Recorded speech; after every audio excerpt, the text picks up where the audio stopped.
Завршивме со Прво Коринтени и книгата Јона така може да се свати како продолжување на истата таа идеја што ја гледаме во Коринтијаните, се глеdaa самите себе си како многу големи, многу мудри и така натаму. Па и се надоврзна на идејата за изучувањето на оваа книга и на разговор што го имавме пред неколку недели со еден брат за некои стереотипи во кои ние ги вклучуваме библиските херои, па дури и луѓе во нашето обкружување, а не секогаш индивидуалните случаеви одговараат на стереотипната слика што ја имаме. Јас ќе почнам прво со една колумна, дел од една колумна која беше објавена пред 14 години, не 16, 2003 година март месец. И предпоставам дека ќе се сетите за што станува збор, бидејќи многу убаво новинарката што ја пишува таа колумна говори за рушење на уривање на стереотипи. И вели вака: негов грев под наводници, е што беше премногу едноставен и скромен во однос на функцијата што ја вршеше. Одбиваше да глуми председател од голем формат, бидејќи во него немаше ни трошка суета што може да ги храни таквите стереотипи. На функцијата и даде лична човечка димензија. Се чувствуваше удобно во костумите од Гера Сцунев, тоа е струмичката конфекција, во чевлите од Годел, во вкусот на струмичките пиперки и кикирики, иако некои тоа му го припишуваа како мана. Но токму нему треба да му бидеме благодарни, што ги урна стереотипите дека за да се биде председател, мора да се биде нечие дете или внуче од Водно. Дека и еден обичен, чесен граѓанин од Моноспитово или од Струмица има подеднакво право на надеж и на борба за председателската функција. Дека за да се биде председател не треба да се биде арогантен, недопирлив, блиндиран за јавноста.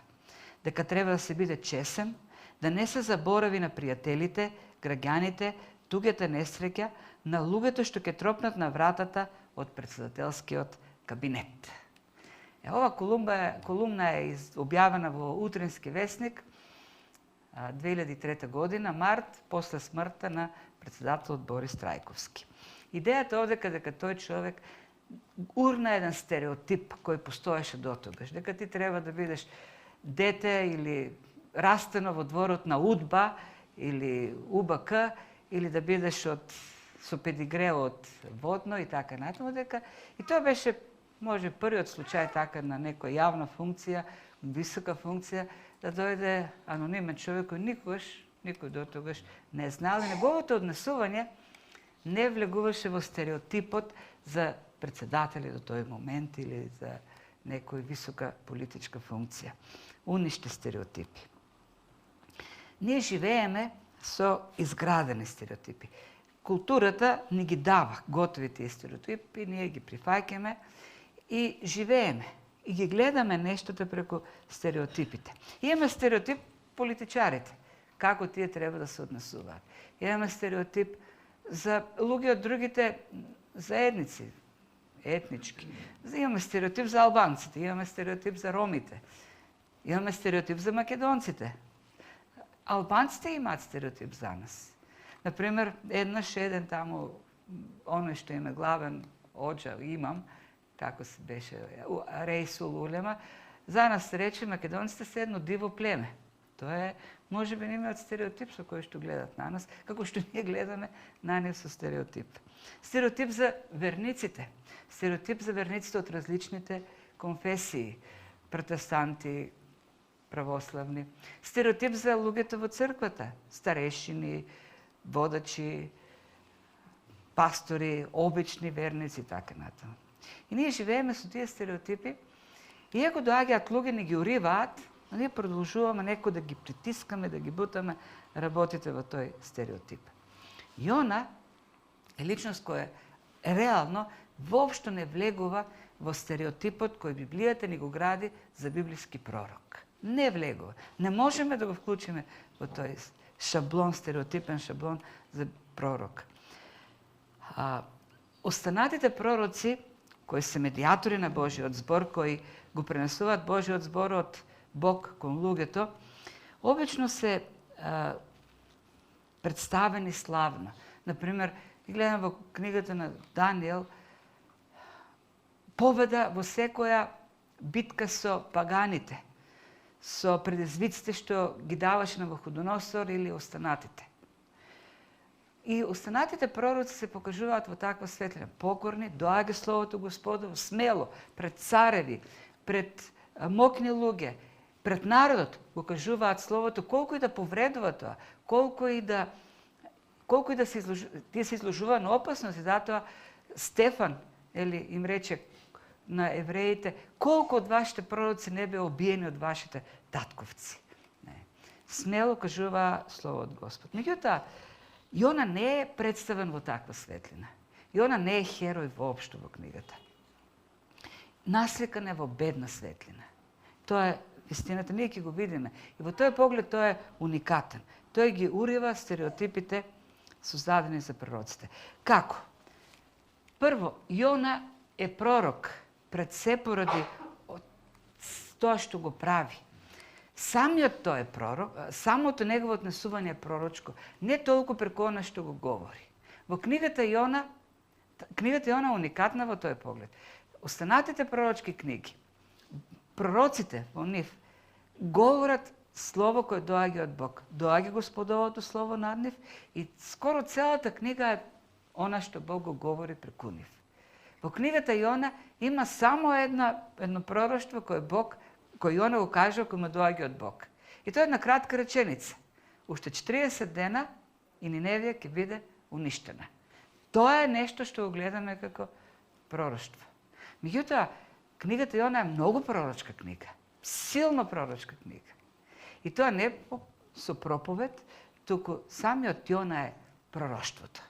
Самиот Јона е и неговите постапки, неговото однесување е силно пророчко. Како, например, книгата Осија. Целата книга Осија, во големиот дел, кажеме, пророштвото всушност е бракот на Осија. Осија имаше една жена Гомер, која беше блудница, му раѓаше деца од други мажи. Но Бог му кажуваше на Осија, ќе се ја чуваш жената и ќе се грижиш за неја и ќе ја простуваш. Зашто тоа е сликата, твојот брак е сликата на Израел и односот што го имаат со мене. Како што твојата жена е блудница, така и мојот народ е блуден.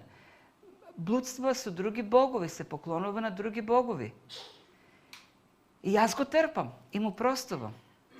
Ти ќе го правиш тоа и тоа е едно пророштво за Израел и за Бог и Божиот однос кон Израел. Така, Јона е една слика. Јона доби јасна заповед од Бог. Јона бегаше, не исполнуваше таа заповед. Еврејскиот народ доби јасни заповеди и не ги исполнуваше. И во тој поглед Јона е една многу убава слика за неверноста или непокорноста на Божиот народ и Божиот однос кој спасува. Божјата верност кон оние на кои што ветил, со оние со кои што се заветил. Така да, тоа е една книгата е многу драматична. Но драматична е состојбата и со евреите. Не помалку драматична. Посебно во времето кога Јона пророкува. Ние ќе кажеме нешто за тоа време, да видиме целиот историски контекст во кој што служи Јона. Така да, таа драматична книга е одразила драматичната состојба во која се наоѓа еврејскиот народ. Јона е единствениот пророк. Ние немаме друг пророк во Стариот Завет кој бега од Бог. Кој Бог му кажува нешто да прави, тој не. И во тој поглед Јона е уникатен и не влегува во сликата за пророци.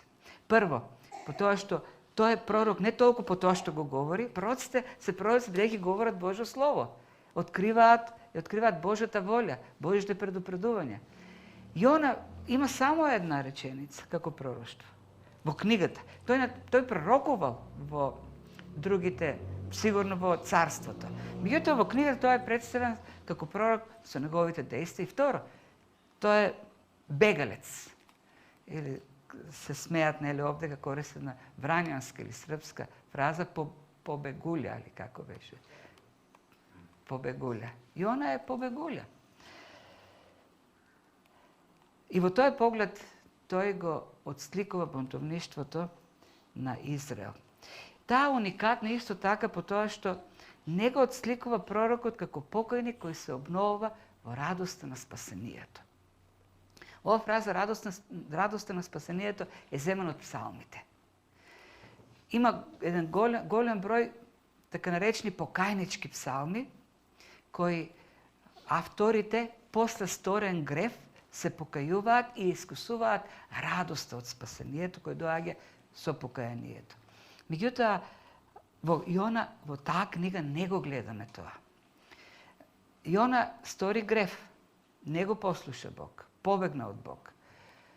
Меѓутоа, гревови правили и други, скоро нема, освен Даниел, јас не знам друга личност во Библијата која не направила некој грев. Јаков, Јован сака непотизам да направат меѓу учениците. Петар знаеме што направи. Давид, човекот по Божјо срце, стори греф. Илија, големиот пророк, после големото успешно пророчко служење, се уплаши од Езавел. Бегаше и тој побегна. Побегна до крајот на Синајскиот полуостров. Меѓутоа сите тие се покајаа, се покајуваа. Никаде во книгата Јона ниту во еден момент не можеме да видиме покајнички однос. Некои се повикуваат на втората глава молитвата, следниот пат ќе ја видиме. И ќе видиме молитвата една убава, духовна опаковка со многу синтетичка духовност, без воопшто да има вистинска некоја духовност натре во неа. Книгата Јона е напишана на таков начин што ние ќе видиме тоа што е во првата глава, но и понатаму тоа продолжува, повеќе симпатии читателот добива кон безбожниците, кон неправедните, наречени праведен, нели, во Библијата, отколку кон Јона. Повеќе симпатии привлекуваат морнарите на бродот, повеќе симпатии жителите во Ниневија, отколку однесувањето на Јона. Така да, оваа книга не е напишана за да создаде во нас некои романтични, пријатни чувства. Не. И голем дел од книгите во Библијата се такви, во Стариот Завет. Напротив, книгата на Јона завршува како да нема солуција за проблемот на Јона. На крајот Бог му дава многу добри аргументи во тој спор што го има Јона со Бог, и книгата останува без одговор, без реакција од страната на Јона. Така завршува, меѓу другото, и Стариот Завет. Без солуција за еврејскиот народ. Решението дојде на почетокот на Новиот Завет. Служењето на Јован Крстител. Доаѓањето на Христос. Не знам колку и таа солуција може да кажеме дека беше прифатена од еврејскиот народ. Така да, тоа се некои специфики што може да ги видиме и ние ќе ги гледаме, ќе се потврдуваат во текот на изучувањето. Ајде нешто за пророкот Јона, за времето во кое тој пророкува, да ни стане појасна целата слика што е отсликува оваа книга. За Јона нема многу податоци, но можеме од книгите на царевите да најдеме податоци за него. Например, во Второ царство 14:25 пишува дека во времето на Јеровоам му беше пророкувано на самиот Јеровоам од Јона син на Амитај. Истото представување е во првиот стих на Јона. Пророкот Јона, син на Амитај. И тоа е доволно за да ги поврземе тие две личности. Би била голема случајност исто име на пророк, исто име на таткото на пророк, а да бидат различни луѓе. Исто така и времето се совпаѓа. Јеровоам пророкува во исто време во кое што и во книгата Јона му е дадена заповед. Треба да оди во Ниневија, во Асирија. Јеровоам царува во време кога Асирија е тема за еврејскиот народ. Ајде да видиме што пишува во Второ цареви 14:25. Вели, израелскиот цар Јеровоам, синот на Јоас, Стана цар во Самарија во 15-та година од владењето на јудејскиот цар Амасија, Јоасовиот син, и царуваше 41 година. И го правеше она што не беше добро пред очите на Господ. Не отстапуваше од ниеден греф на Наватовиот син Јеровоам, кој го беше навел во греф Израел. Тој ги установи границите на Израел од Емат до Мртвото море, според словото на Господ, Бог Израелов, што тој го беше изрекол преку слугата своја Јона, синот на Амитај, пророк од Гат Хефер, зашто Господ ја виде неволјата на Израел толку горчлива, зашто немаше ни робови ни слободни што им помогнале на Израел. И не сакаше Господ да го искорени името на израелците под небото, па ги спаси преку раката на Јоасовиот син Јеровоам. Гледате што се случува во времето на Јона, кога тој пророкува. Значи, Јона доаѓа малку после Елисеј, Илија и Елисеј, а во негово време пророкуваат Осија и Амос. Тоа е времето кога веќе Асирија е доминантната империја, мокната империја, и во такво време, доминантно време, во времето на Јеровоам, успева Израел да ги достигне максималните граници на царството. Оние граници што Бог ги вети на Авраам, кога му вети земја, дека ќе му даде земја. Меѓутоа, на што е резултат таа мок на Израел во тоа време? Тоа го пророкува, значи тоа е успех на Јеровоам. Е пророкувано од Јона. Јона отишол кај Јеровоам и му кажал дека Бог ќе ти дава, Бог ќе те издигне. И Бог ќе го расшири царството, ќе ти даде победи. Тоа царство не се расширило така. Со победи. Меѓутоа, на што е резултат тој подем, тој успех на евреите, на Израел и на Јеровоам? Во никој случај не е успех на праведноста. Пишува дека Јеровоам ги правеше сите злосторства што ги праве неговите предци. Го водеше народот во неправда. Тој ги правил гревовите на Ахав. Така пишува. Никаде не пишува дека тој беше добар цар.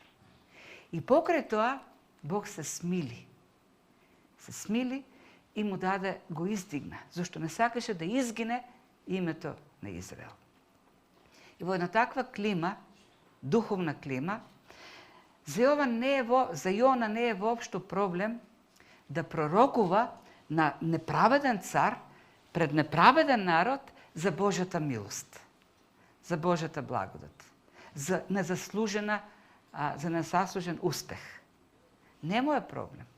А во исто време, не му е проблем да пророкува во Ниневија, за кој што Бог ќе каже, гревовите стана толку големи што стигнаат до мене.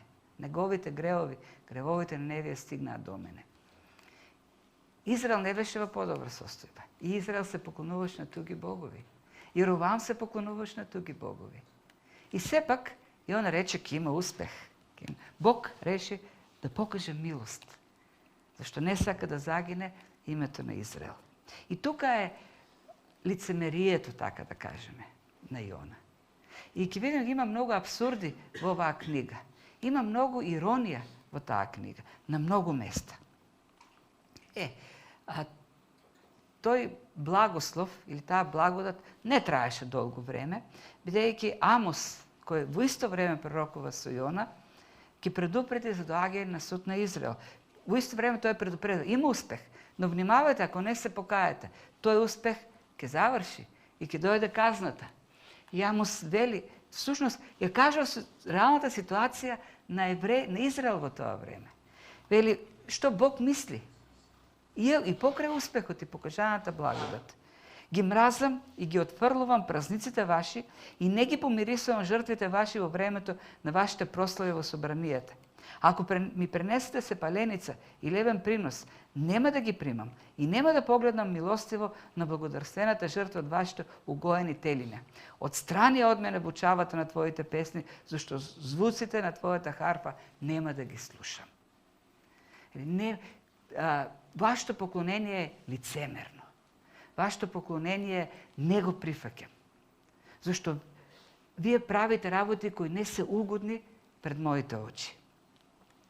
И затоа вети, нели, осуде, ке ве прогонувам за Дамаск, вели Господ, чие име е Бог Саваот.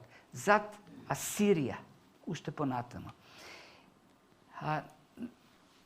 Осија, кој пророкува во тоа време, јасно кажува дека казната Божја ќе дојде преку Асирија. Или тие ќе се вратат во Египет, Ашур или Асир ќе им биде цар. Зашто тие не посакаа да се вратат кај мене. И меч ќе беснее по нивниот град, ќе ги уништи неговите заштитници и ќе ги проголта поради нивните сплетки. Народот мој е наклонет кон отстапување од мене. Кон Севишниот повикуваат, но никој не им помага. Вели, народот мој е наклонет да отстапува од мене.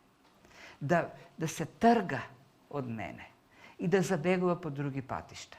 Затоа, вели, ќе дојде казната.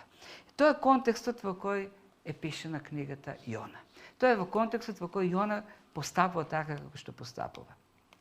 И сега, овдека сакам да дадам предупредување дека нема да влегуваме во апологетики, за тоа дали на вистина се случило настанот со рибата, голтнувањето и така натаму.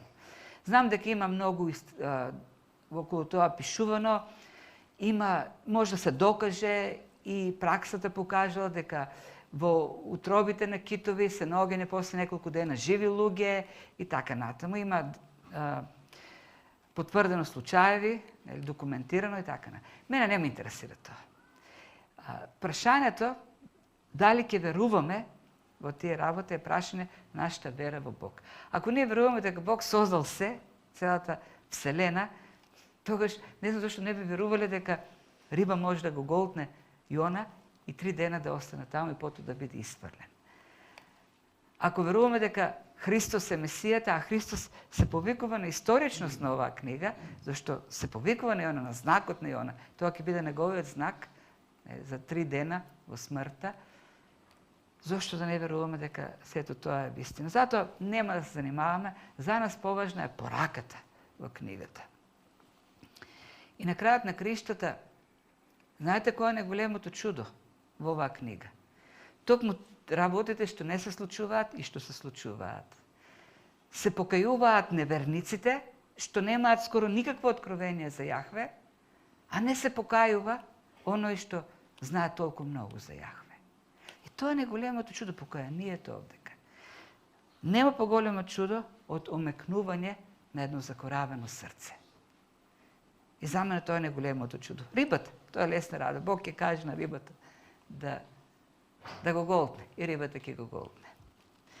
Така да ќе одиме со еден план, секој глава ќе ни биде едно изучување, 4 изучувања, Јона и морнарите, Јона и рибата би требало, ама јас крстив неговиот псалм, Јона и градот, Јона и сенката или тиквата.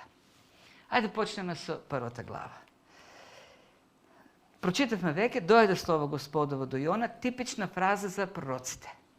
Давар Јахве, на еврејски, дојде слово и тоа слово треба сега да го каже, да го пренесе пророкот. Стане, оди во Ниневе и така натаму. Многу јасна заповед. Од јасна, појасна. Јона требаше да отиде во Ниневија, во градот на Нимрод, голем град, со многу жители, значаен град, многу влијание на околината. Меѓутоа, вели Бог, гревовите, лошите дела стигнаа, неговите лоши дела стигнаа до мене. Тоа е предупредување за касна. Тоа е. Кога ќе каже Бог, гревовите стигнаа до мене, тоа значи дека доаѓа моментот за Божиот гнев да се покаже. Значи, Јона требаше да отиде во Ниневија, времето за осудата е сосема близо, затоа Јона треба да предупреди дека ќе дојде Божиот гнев. Вашите дела се зли. Тоест, треба да има повик да се покајат. Тоа е намерата. Предупредување има тука. Предупредување кој треба да го сватат оние на кои се пророкува. Како реагираше Јона? Пишува дека тој прво фати во брод за Јопа и оттаму за Тарс. Ниневија е некаде околу 800 километри северно од Израел. А тој фати брод за Тарс кој се наоѓа на западната страна, западниот брег на Шпанија. Тоест, или Португалија може би денес. Тоест, бродовите во тоа време оделе до таму. Немало понатаму. Понатаму Атлантскиот океан и Америка. Не знаеле за Америка во тоа време. Тоест, зел карта за најудалечениот град. Ако знаел дека постои Америка, може би ќе зел карта и за Америка. Но тоа оди во најудалечениот град, Тарс. Нема подалечно место. Сметале дека Тарс или западниот брег на Шпанија е крајот на светот. После тоа веќе е бездната. Нема ништо понатаму. Така верувале во древноста. На два пати пишува дека во третиот стих да избега од лицето Господово и завршува, нели, тој стих, за да избега од лицето Господово. Два пати. Не верувам дека Јона со сето знаење, тој сигурно знаел многу, што ме пророк, верувам дека може да избега од лицето Господово. Ова е техничка фраза. Кога ќе се каже дека некој е пред лицето Господово или бега од лицето Господово, всушност повеќе дека е во лицето Господово, во присуството на некој, е технички израз за служба, за позиција. И на многу места се среќава таа фраза, како Битие 47-46. Не се однесува само пред Бог, туку и пред лицето на некој, може би со власт, пред царот. Тоа значи добивање на некаква служба, на некаква функција. Така да, бегањето од лицето Господово всушност технички значи дека Јона бега од пророчката служба. Тој ја фрла она пророчка мантија, што ја носеле пророците како знак дека тие се пророци, ја фрлил и заминува таму каде што Бог е, но меѓутоа не е ветената земја, не е земјата на Божиот народ и таму нема пророчства, таму нема пророци. Данијел, например, според еврејските разбирања, не е пророк. Зашто тој пророкува во Вавилон. Божиот пророк треба да пророкува во родната земја, тоест во Израел. Ако таму Бог говори. Јона бега далеко каде што Бог нема да го користи како пророк. Нема веќе пророчка служба. Тоест, таму каде што нема да може да ја изврши она заповед што Бог му ја даде. Она пророштво што тој требаше да го каже во Ниневија. И што се случи? Пишува дека настапи голема бура. Голема бура што дури ќе се скршеше бродот. За малку ќе се разбиеше. За малку на парчиња ќе станеше бродот. Толку голема бура што морнарите многу се уплашиле. Почнале да фрлат товари и да се моли секој на својот бог. Предпоставам дека сите си имале своји богови на морето, на морнарите и секој го повикувал својот бог. За тоа време, пишува, Јона спиеше длабоко во утробата на дното на бродот. Тоа е во 5-тиот стих средината. Јона беше слегол во дното на бродот, легнал и длабоко заспал. Може се представите, се тресе се крши, пука, тој спие спокојно како бебенце. И се пак треба да го имаме контекстот. Зошто тој е во бродот? Кај пато? Тој бега од Бог. Тој е непокор, тој е грешник. Тој прави грев пред Бог. И е спокоен. Се спие спокойно. Толку спокойно што треба да дојде капетанот на бродот и да му каже: "Што ти спиеш? Стани и ако не ти е грижа да ни помогнеш, зашто таму било растрчкано, секој влечкал јажиња, држал платна, растоварале. Барем моли се на твојот Бог, како на друг начин, или не сакаш или не можеш да помогнеш." И тука е иронијата, големата иронија. Еден безбожник му вели на еден пророк да се моли. Би требало да биде обратно. Би требало Јона да биде тој што ќе им каже: "Сега вие ќе се молите на вистинскиот Бог." Безбожниците го повикуваат пророкот да се моли. И знаете што? Никаде во текстот не пишува дека Јона се помолил. Никаде. Некој каже: "Ама може би се помолил, но не знаеме." нештата што не се запишани или молкот во книгата говори повеќе од тоа што е запишено. Старозаветните автори, ако беше напишено според сите правила, ако беа следени правилата, и ако навистина се помоли, овде ќе следеше веднаш, и она се помоли. Тоа е правило секогаш. Не се испуштаат такви работи.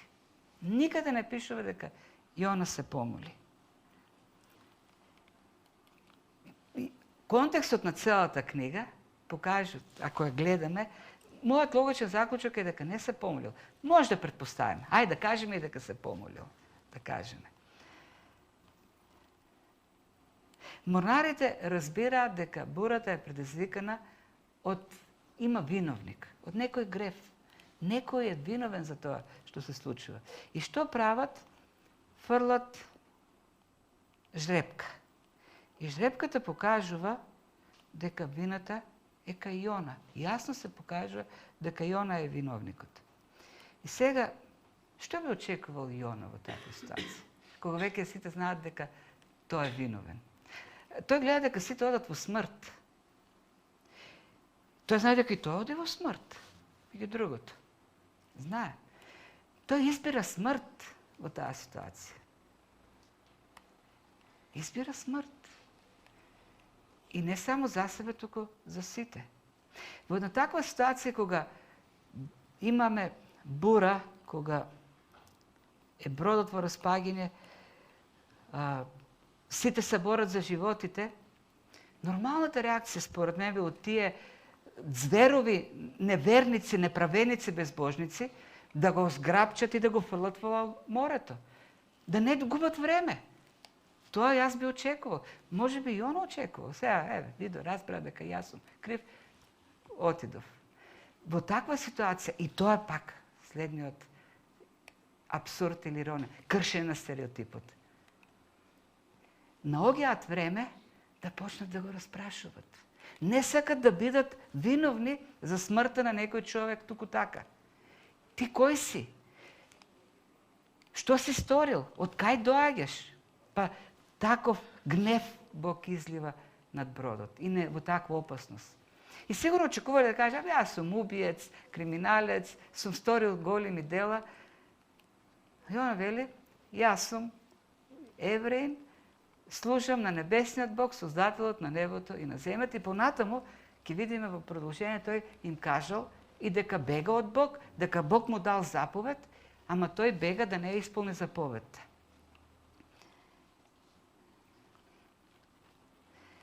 И откровението што го добиват за Бог е дека тој е создал во небото и земјата. Дека тоа е Јахве, Богот Јахве. Тоа знаат до тој момент морнарите за Богот на Јона. Чуле за евреите, сигурно знаеле, но тој им се открива кој е, дека е служител на небесниот Бог. И тие сите поверувале дека навистина е така. Навистина Бог, Јахве, ги прави сите тие работи. И како продолжува текстот?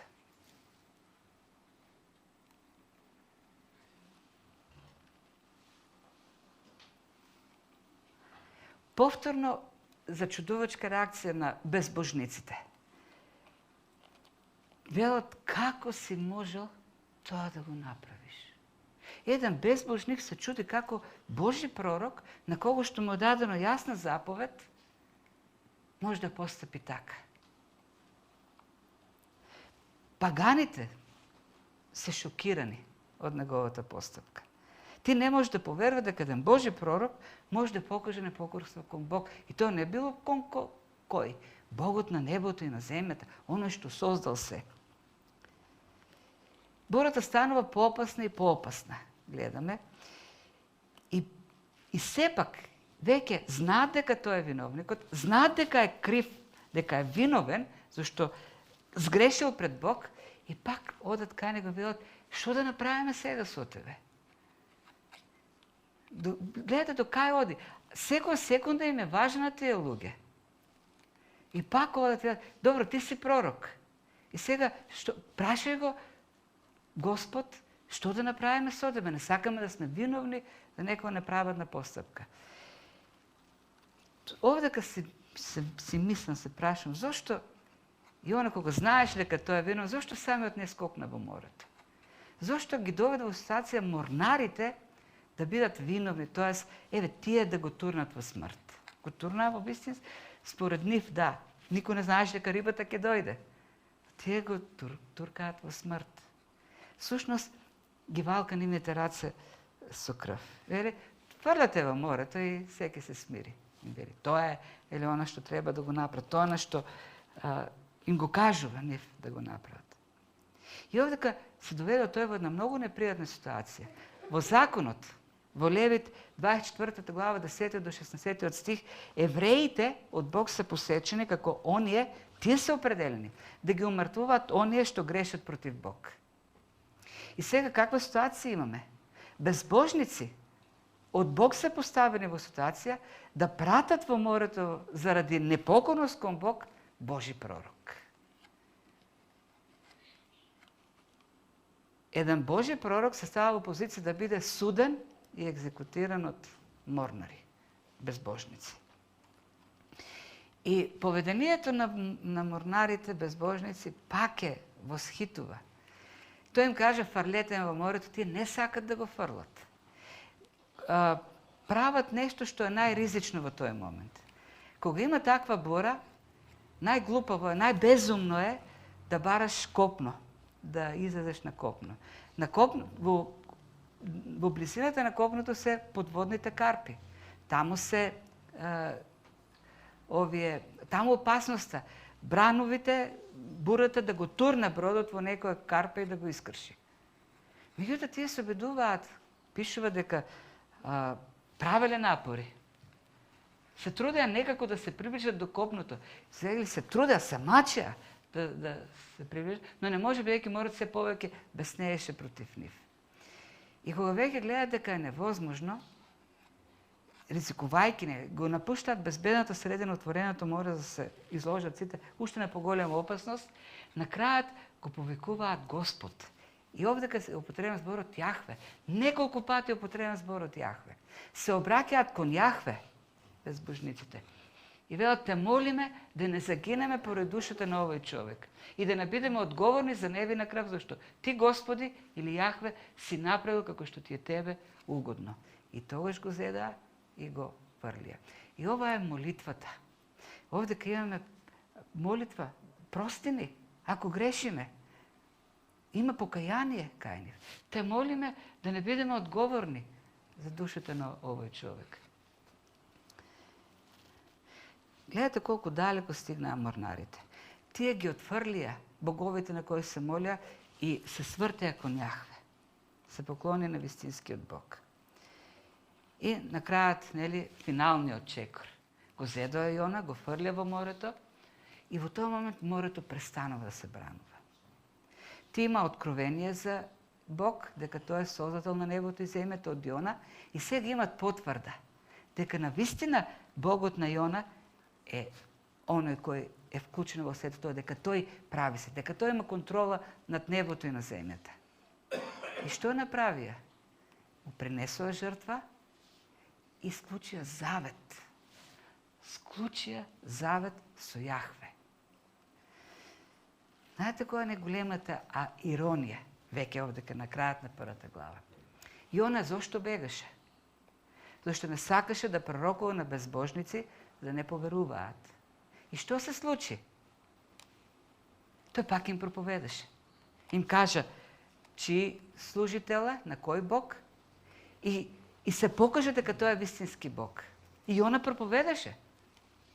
Заради тоа што тој беше таму, заради неговото однесување, заради неколкото зборови што ја кажа за Бог, заради постапката на Бог, тие се спасија на крајот. Склучија завет со Бог. На крајот на краишта Бог пак се заврши работата. Не само во Ниневија, туку и тие луѓе на бродот се спасија. Колку и да не сакаше Јона тоа да го направи. Голема иронија. Јона бега, за да не се спасат безбожниците, ама Бог пак ги спаси. И тоа пак преку Јона се случи сето тоа. Кои се големите лекции кои што можеме овдека да ги видиме? Пак кажеме, стереотипите. Нашите стереотипи за пророците или за пророкот Јона и безбожниците не може да најдат место во книгата Јона. Ние би очекувале Јона да е херојот. Во прва глава Јона не е херој. Не. Би очекувале Јона да се моли. Се молат безбожниците. Би очекувале еден Божи човек да биде полн со сочувство. Тој молчи цело време додека јасно не стане. Јона знаеше дека е виновен. Молчеше додека жрепката не покажа дека тој е виновен. Во секој момент можеше целиот брод да отиде во водата. Сите да загинат. Јона не мрдна со прст. Морнарите цело време се труде, се маче да го спасат тој човек. Кој имаше сочувство, кој имаше страф од Господ?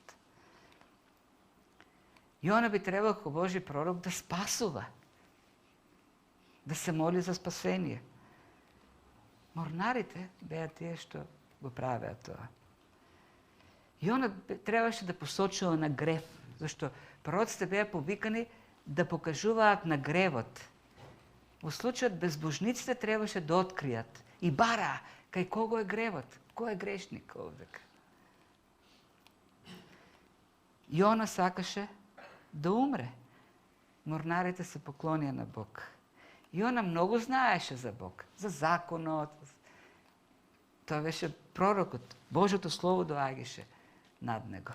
Морнарите чуја дека Јона е служител на Јахве, видеа што направи Јахве и тоа беше доволно да се поклонат и да склучат завет и да му принесат жртва. Стереотипи имаме многу. За деноминации, стереотипи за служења, стереотипи за образование и така натаму. Гледаме во овој случај дека ни знаењето не значеше ништо. Ни позицијата, службата на пророк не значеше ништо во случајот. Ништо не значеше. Безпокорност. Јона не се покори на тоа што го знаеш. Не се покори на тоа што му беше открино, на тоа што му беше дадено. Многу му беше дадено, а тој не даде ни колку тие пагани таму, безбожници морнари.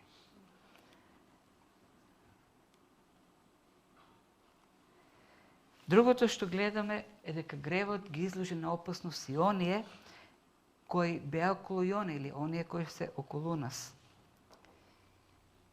Јона беше опасност и ги загрози животите на морнарите.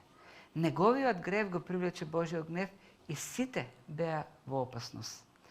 Единственото спасение беше, тоа Јона си го знаеше, испарлањето од бродот.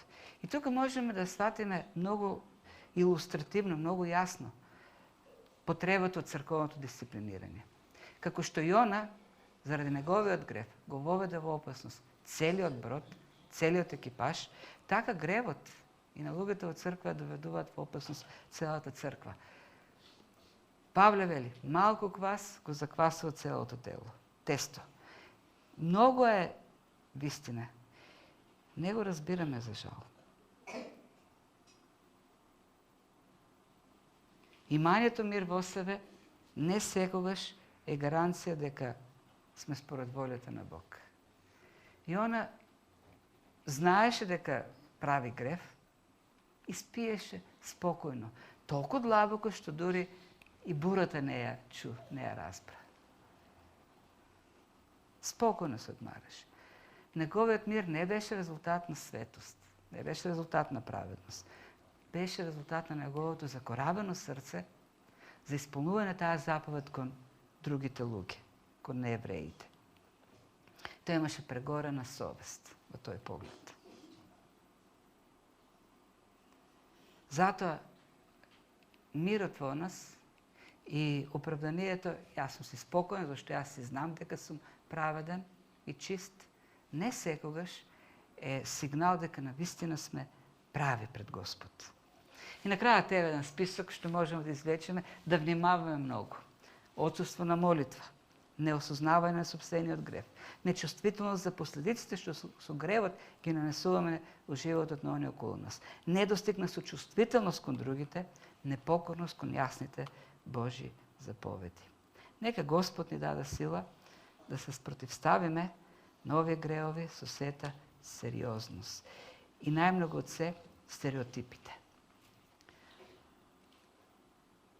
Да не мислиме дека бидејќи знаеме, бидејќи повеќе од другите или поправилно учени или во поправилна црква или од поправилна позадина сме повеќе од другите. Ако нема вистинска покорност, тогаш се е напразно.